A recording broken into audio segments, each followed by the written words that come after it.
Are you ready to buy a house, but you're wondering how much money is needed? Well, stay tuned because today we're talking all about earnest money, inspection costs, appraisals, down payment, closing costs, and more.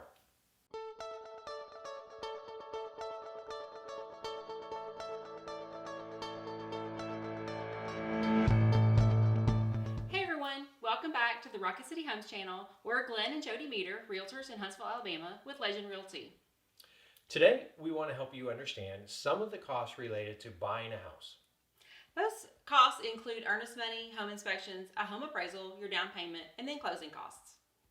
Let's get started with the first one typically due, earnest money.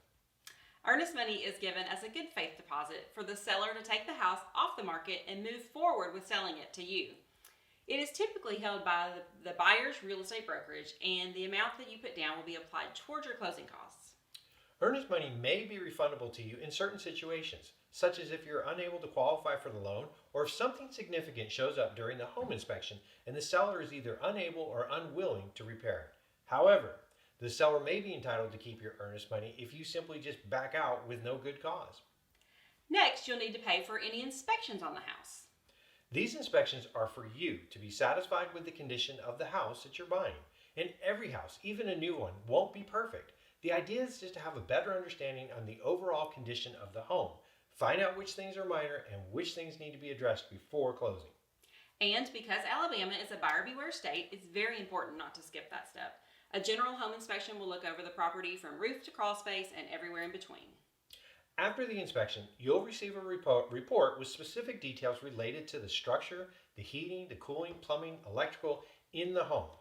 If the home has a septic tank or pool, you may want to get a separate inspection specifically for those items because they're not covered under the general home inspection.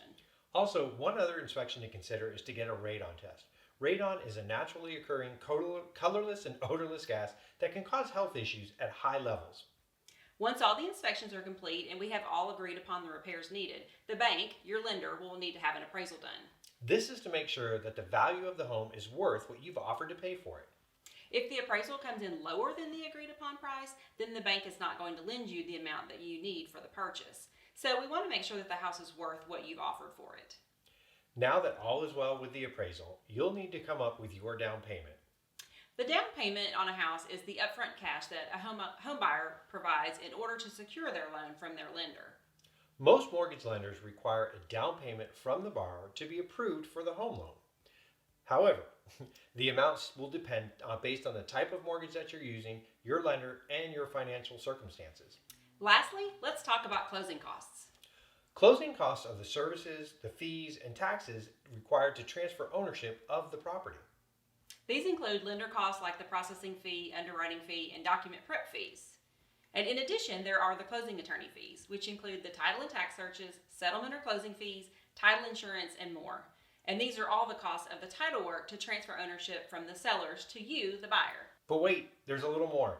Prepaid items are also included in closing costs. And these are things like the property taxes, homeowners insurance, and any HOA dues that may be required. Well, there you go. We hope this video has helped you understand what money is needed to buy a house. If you have any questions about any of the things we've talked about today, let us know in the comments below. We'd be happy to respond. Thank you so much for watching today. We really appreciate you. If you like this video, please be sure to give us a thumbs up and consider subscribing below. We'll see you in the next episode.